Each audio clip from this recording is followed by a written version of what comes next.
Hello, Mary the Psychic Shaman here, and today is Shaman Saturday. And as promised, I wanted to bring you a video titled The Shaman's Mesa, talking to you all about the beautiful Mesa, which is, it's like the powerhouse for the shaman almost. This is an extension of myself. It encompasses so much healing within it, which has been changed and altered from my own healing, what I went through during the shamanic training. And what that did is, healed myself, but then altered this so that it is now usable to heal others. So it's really a beautiful journey.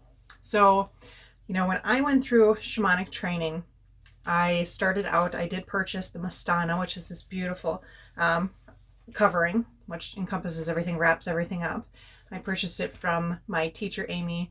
They go to Peru every year, and she brings back some textiles. So that's where I purchased this. If you're interested, I'll leave a link. You can always check out what she's got. And this, I just, to wrap it up, some people use strings.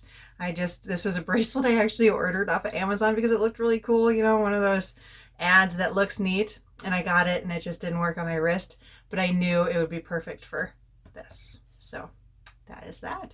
So this is my beautiful Mesa. And I am going to now put the camera facing down. I'm going to open this up and show you what's inside and talk to you guys about everything that's there. And we'll go from there. And then I'll flip you back up to talk more. So let's see if we can get this going right. Maybe like that. Okay. So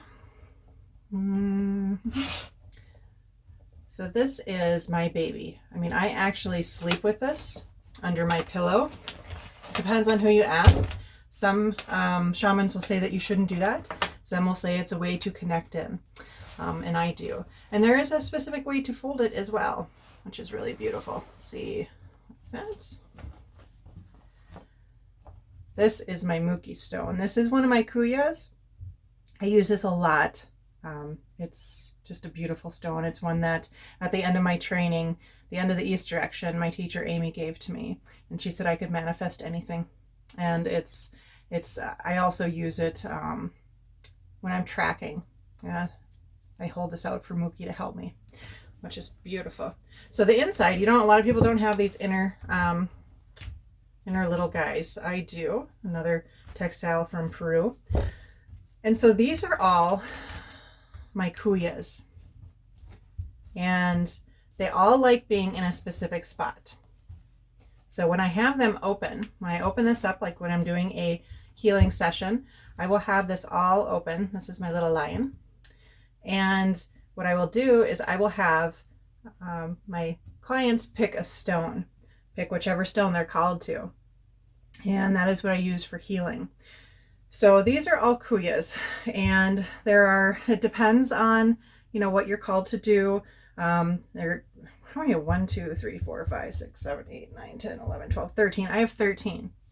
A lot. It's usually between, 8 and 13 or whatever really spirit calls for you, and these have all. So what happened with my training is for each of the 4 directions, you chose 3 stones, and each of the 3 stones were used for healing, myself, to go through this training, to be able to learn how to be a shaman, you have to go through everything yourself to heal yourself.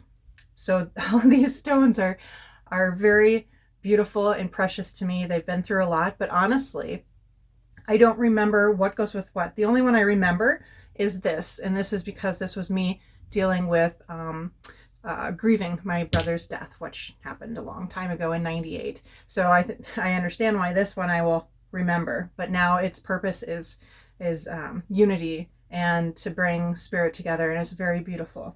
So each of these has went through some form of healing with myself, and during training, each one of these has either been in a mandala, and a mandala is where the gods meet. It's the crossroads of the spiritual world, where the gods meet, where all the elements meet. And it's what we would do is out in nature, no matter if it was raining, snowing, 20 below, didn't matter. We would go and create a mandala out in this beautiful property that Amy has where I did my training. And, we would have the outline, whether it's in the snow or whatever, created with branches. And then we would place these 3 stones along with symbols of what they were, what that healing meant to us, what change we wanted, what we wanted to give up and what we wanted to bring in. And those would stay in the mandala out in nature for usually a couple days. And, throughout that time period, I would go out and change, say something wanted to leave, something wanted to come in. So, and some of these, like this, you can tell has been through fire. Some of them have been through fire. Some of them have been in water. I mean, it's just beautiful. I'm not even sure how to explain that anymore, but it's beautiful. I wonder if you can get the shine on that. This stone, my Mookie stone, is one of my favorites. It's so beautiful. I did have one of these kuyas, and I think this one, that actually I couldn't use for a while at the end of my training. So at the end of the training, each one of these stones, so I did a journey to the upper world on each one of these stones to ask what its purpose, what's its main purpose. So each of these kuyas has a main purpose, like, finding the shadow pieces that are hiding, or emotion. This one is emotional, bringing in emotional support. Finding that which doesn't want to be found, or connecting and bringing in the higher level spirits. Grounding Mother Nature, strength. This is strength, helping to bring in strength. And this one said, no, you cannot use this until I have to start writing. Once I start writing, then I will be able to share this with my clients. And it took a while, but it happened. So it's back in here. So now that's a lot about kuyas. So those are the kuyas which I use during healings. I also use myself. If I would like to journey into a healing, sometimes if I say I need strength, I'll take this and I'll put it here, or on my powerhouse, my solar plexus here, and journey with it. There are times I've taken several or all of them and actually put them around me as I journeyed to bring in that strength. So as, going away from the kuyas and the whole mesa itself, you always want to feed your mesa. So I don't even have that much in here right now. So I've got corn. Can you grow corn with it is a Peruvian, saying. Is it worth it? Can you grow corn with it? So corn's a good one. I have tobacco in here. I have sage. I have flowers that have since dried up. So the spirits love to have offering, to be given offerings, right? So you should always feed your mesa some beauty and some love. There's lavender in here as well. Now I have this little beautiful lion, my totem, because he's my closest, my power animal. He's been with me since I was a child. And so I like honoring him. And that is why he is in here. And there's also an Indian head coin, which I have in here for prosperity, to bring me prosperity. And that is the mesa. And there's so many things that you can do with the mesa. Oh, I'll show you how to fold it up quick. And you can add different things in here. And the kuyas don't have to stay within the mesa all the time. There's been times where I've, needed a certain aspect where I've taken one of these kuyas and put it and carried it with me, maybe had it in a pouch that I carried around my neck, or had on my nightstand or on my desk. I still do take this kuya when I'm writing, and I will place it on, I write an intentional note saying, I intend to write, this is my intention. I'm going to write this. This is what I want to bring across to, the people that I share this with. And I will put this kuya right on top of there as I write. So when I'm done and I fold this up, I go like this. Oh, and this I also use for fire ceremonies, which are beautiful, beautiful fire ceremonies for bringing cleansing and bringing in peace.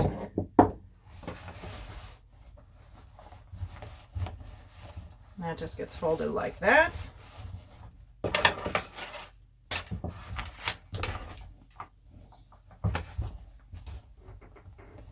Let's see. So that is it for my Mesa. So like I said, I take this too. When I do fire ceremonies, I take this out with me because this is an extension of myself. This isn't, it's, there's like a seike running, between me and each kuya, because of, think what we've been through, what I use them for healing others. And it still is an extension of myself, even though I don't remember what I went through, all the healing, and some of it really difficult. The hardest stuff I have ever been through in my life was that year of that shamanic training. That was the most difficult thing I've ever done in my life. The most rewarding as well. But I don't remember, except for that one orange stone, the orange calcite. That was actually very difficult. Holy cow, was that hard to go through that, because I had to grieve, which I didn't allow myself to do over 20 years ago. So this comes with me when I travel. Taking it through the airport can be a little iffy. I do it in carry-on and hope that they don't ask me to open it up.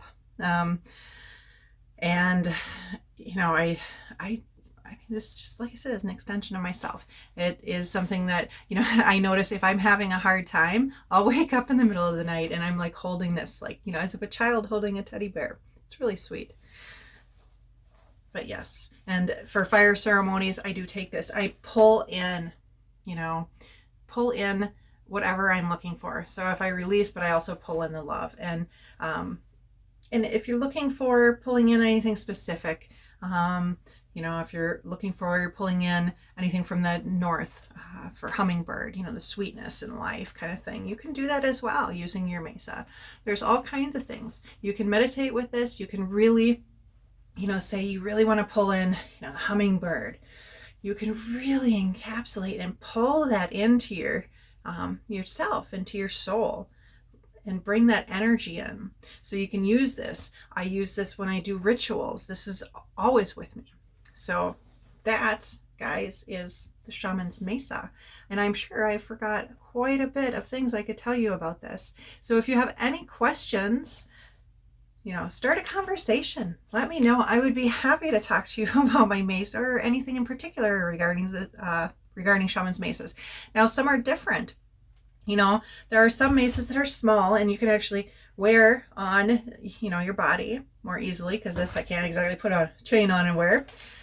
Some have specific areas, some of them actually, depending on what lineage of shamanism you're learning from, some of them have specific areas within, say, the circle, inside the Mesa, where the certain kuyas and certain elements are. I also, when I do this, another cool thing, so bell, love this bell. And where are you? Small thing of, okay.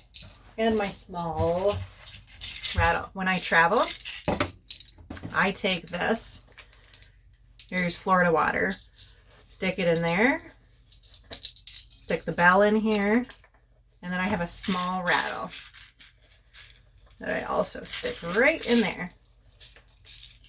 And that is what goes with me when I travel, just like that.